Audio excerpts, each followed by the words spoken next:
Podcast Floqueo, le podcast de la start-up engagée.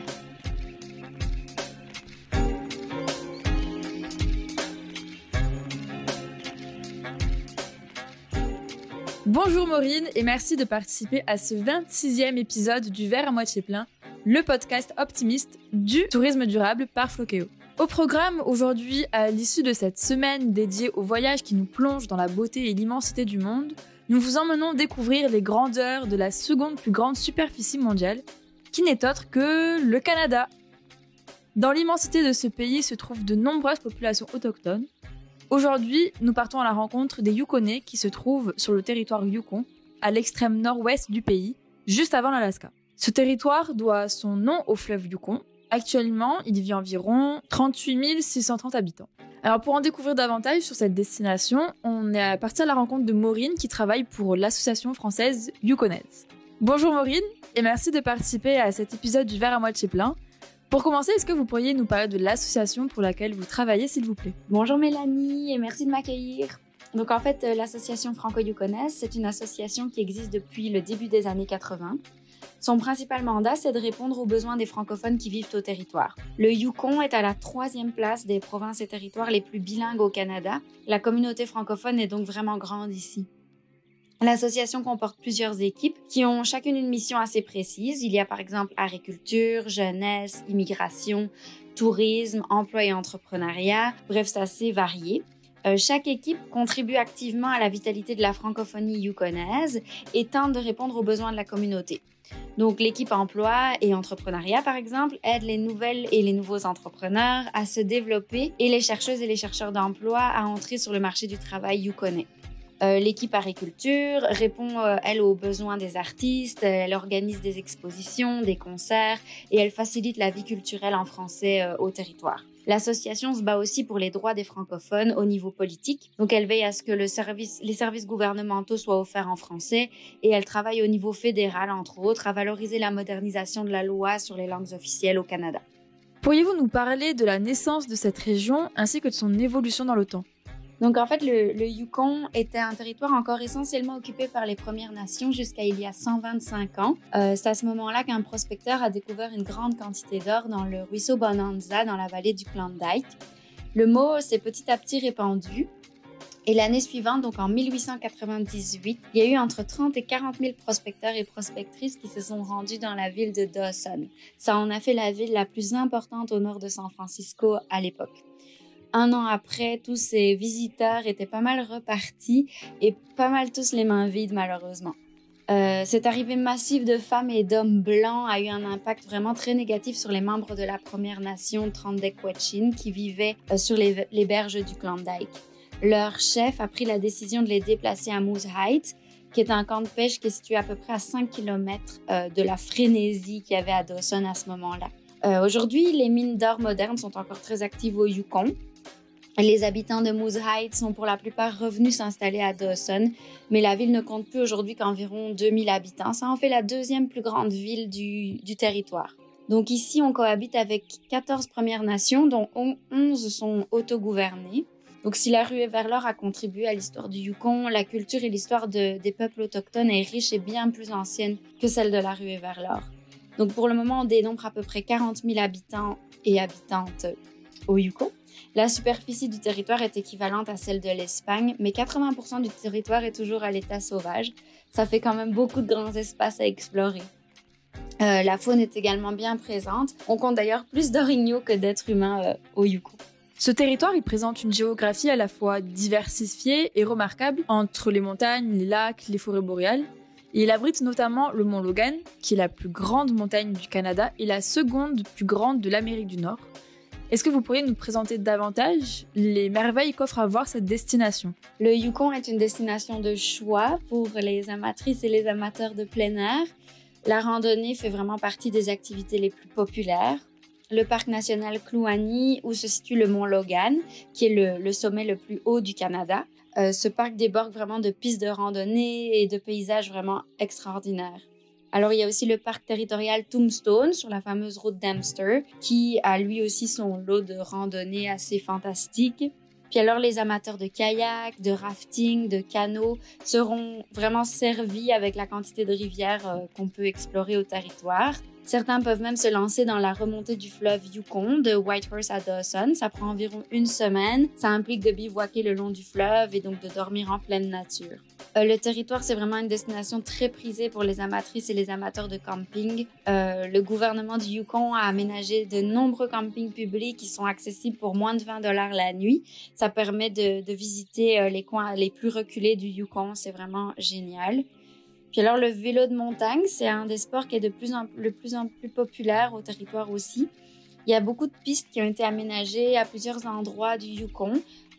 Donc, c'est vraiment idéal pour les personnes à la recherche de sensations fortes. L'hiver, c'est le traîneau à chien qui sort du lot. C'est vraiment une des activités préférées des touristes. Il est possible de partir en expédition sur plusieurs jours et de bivouaquer à la Belle Étoile. C'est une expérience vraiment unique aussi. Alors bien sûr, le ski alpin, le ski de fond, le ski de randonnée sont des incontournables de l'hiver yukonais. En bref, pour les amoureuses et les amoureux du plein air, je pense que le territoire a vraiment des possibilités presque infinies à offrir. Donc c'est vraiment ça qu'on vient chercher par ici. En termes de biodiversité, quelles sont les espèces endémiques ? Les principales espèces que l'on observe au Yukon sont l'orignal, le caribou, le grizzly, l'ours noir, le bison, aussi le mouflon, la chèvre de montagne et le lynx. Il est vraiment fréquent d'apercevoir un ours ou un grizzly sur le bord de la route. Donc, il est vraiment très important de randonner avec un spray anti-ours et d'utiliser une boîte anti-ours pour ranger la nourriture quand on fait des sorties en camping. C'est aussi obligatoire de s'enregistrer auprès des parcs lorsqu'on s'en va pour une randonnée dans un parc national ou dans un parc territorial. Alors, pendant la saison de la reproduction des chèvres de montagne, donc c'est souvent au début de l'été, il est demandé aux randonneurs et aux randonneuses d'éviter certaines montagnes. Les mouflons sont très nombreux, par exemple sur la montagne Sheep dans le parc Kluane. C'est vraiment un lieu idéal pour les observer, puis c'est aussi demandé de respecter la saison de reproduction. Puis alors, toutes ces espèces peuvent être observées dans leur habitat naturel, lorsqu'elles acceptent de se montrer, bien sûr. Donc, il faut noter que la population d'orignaux est plus importante que la population d'êtres humains au Yukon. Donc, les chances d'en observer sont assez élevées. Il est aussi possible de visiter la réserve faunique du Yukon, qui se situe à quelques kilomètres de Whitehorse. C'est une réserve qui soigne les animaux blessés avant de les remettre en liberté. Donc, c'est pas vraiment un zoo, c'est comme la vocation est plus de permettre aux animaux de retourner dans leur habitat naturel ensuite. La réserve, elle est ouverte à l'année et c'est une promenade vraiment très agréable, accessible aux familles, qui peut même se faire en ski de fond l'hiver. Venons-en à la culture. Nous avons vu précédemment que la ruée sur l'or a impacté les Yukonais car la population a grandement chuté. Et aujourd'hui, environ 70% de la population vit dans la capitale, mais cette région reste la moins peuplée de tout le Canada. Comment décririez-vous alors la vie actuelle au Yukon ? Alors Whitehorse, c'est une ville où il fait bon vivre. On y trouve vraiment tous les services essentiels. C'est un excellent point de départ pour les touristes qui viennent découvrir le Yukon. Donc les petites communautés comme Dawson, Ain Junction et Carcross, elles sont aussi très appréciées des touristes et donc elles ont développé la plupart des services. C'est bien important de noter qu'il n'y a presque jamais de réseau téléphonique entre deux villes au Yukon. Et bien sûr, le réseau ne passe pas toujours dans la montagne. Ça en fait un endroit où on s'habitue vite à être déconnecté et souvent c'est pour notre plus grand bonheur, je dois dire. La richesse du Yukon, bien sûr, au-delà de ses paysages exceptionnels, je pense que ce sont ses habitants et ses habitantes. Les gens sont toujours accueillants, ils adorent parler du Yukon. On s'y sent très vite chez soi, en fait. Donc, vous allez entendre vraiment beaucoup d'histoires de touristes qui sont venus pour quelques semaines et qui ne sont jamais repartis. Il paraît que c'est un risque à prendre quand on vient visiter le territoire. En termes de tradition, quelles sont celles qui ont résisté au temps et celles qui ont été oubliées ? Donc, comme je le disais tout à l'heure, il y a 14 Premières Nations au Yukon. Elles ont chacune leur propre tradition, leur propre culture.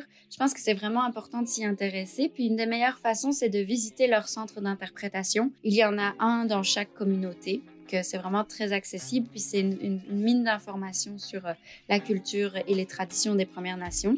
Bien sûr, la ruée vers l'or a laissé son lot de traditions folkloriques également. Et que les touristes aiment aller à la recherche de l'or à l'ancienne, dans les ruisseaux.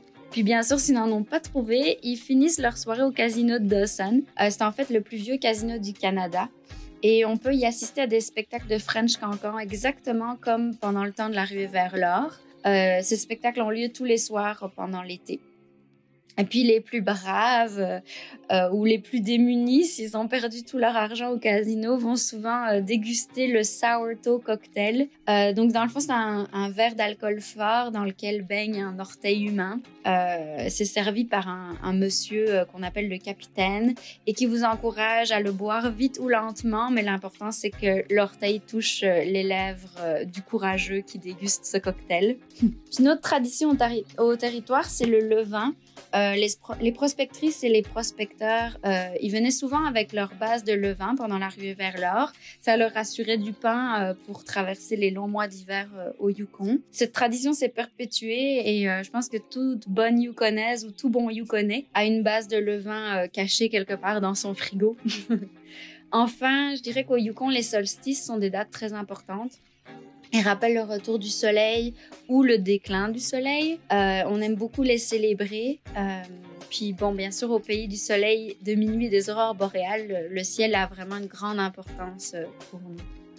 Concernant le tourisme, de quelle façon s'est adapté le territoire et comment se positionne-t-il en termes d'éco-responsabilité? Je pense qu'on peut dire que le tourisme est encore en plein essor au Yukon. Puis la pandémie actuelle a vraiment été très difficile pour les opérateurs touristiques qui sont situés ici au territoire. Puis je pense que c'est encore aujourd'hui très difficile, malheureusement. Mais beaucoup de ces compagnies offrent des services en dehors des sentiers battus. Donc souvent, elles sont situées à des endroits où elles n'ont ni accès à l'eau ni à l'électricité, ce qui en fait des compagnies parfois plus éco-responsables que d'autres, malgré elles en fait. Puis après, il y a certaines compagnies comme le Mont Logan Ecolodge ou Terre Boréale, qui est un tour opérateur, qui orientent vraiment leurs services pour respecter l'environnement le mieux possible. L'offre écotouristique, je pense ici au territoire, est encore à ses débuts, mais petit à petit, les entreprises touristiques s'adaptent et essayent de répondre à l'urgence climatique. Notre force, en fait, je pense, c'est qu'une bonne partie des activités préférées des touristes sont éthiques et responsables, comme par exemple la randonnée, le kayak ou le ski. Je pense que c'est plus la sensibilisation des touristes, le fait de ramasser ses déchets et ces choses-là qui vont faire de ces activités qu'elles sont 100% éco-responsables, mais sinon, a priori, la base de l'activité l'est. C'est un territoire donc qui, malgré lui, a vraiment une tendance éco-responsable et c'est vraiment tant mieux. Bien sûr, je pense qu'il y a encore du chemin à faire. La majorité de la population du Yukon aime profondément ce territoire, puis je pense qu'ils ont vraiment envie de le protéger, de le respecter. Donc, ça s'installe et on va dans cette direction-là petit à petit. Est-ce que vous auriez des conseils à donner aux futurs voyageurs qui souhaitent visiter le Yukon? Alors, je dirais qu'il faut bien se préparer. Le Yukon peut être un peu hostile si on y vient mal équipé. Donc, pour partir sur de longues randonnées ou sur des expéditions de plusieurs jours, je pense que c'est vraiment important d'avoir le bon matériel, de s'être bien informé, puis de partager notre itinéraire avec des proches pour qu'il y ait toujours quelqu'un qui sache où on est. Un téléphone satellite, ça peut être rassurant, ça peut être très utile pour des longues expéditions, fait qu'on le recommande souvent. Puis après, tout le nécessaire pour se protéger des ours, bien sûr, c'est vraiment indispensable. En hiver, les températures peuvent aller jusqu'à moins 40 degrés. Donc, je recommande vraiment des vêtements adaptés. La laine de mérino, par exemple, est vraiment très utile pour rester au chaud, pour profiter des après-midi à jouer dehors au Yukon. Puis alors, en cas d'oubli, les magasins de plein air ici au centre-ville de Whitehorse vendent bien entendu tout le nécessaire. Donc, il est possible de louer du matériel aussi dans certains magasins. Fait que c'est pas si grave si on a oublié certaines choses. On arrive quand même dans un endroit où on va être capable de trouver ce qu'il nous faut. Mais je pense que la première étape, bien sûr, c'est de bien se renseigner et de bien se préparer à l'hiver si c'est la période qu'on choisit. Mais merci beaucoup, Maureen, pour nous avoir fait voyager le temps d'un instant au Yukon, au Canada. Merci également à tous nos éditeurs derrière vos écrans pour votre écoute si fidèle.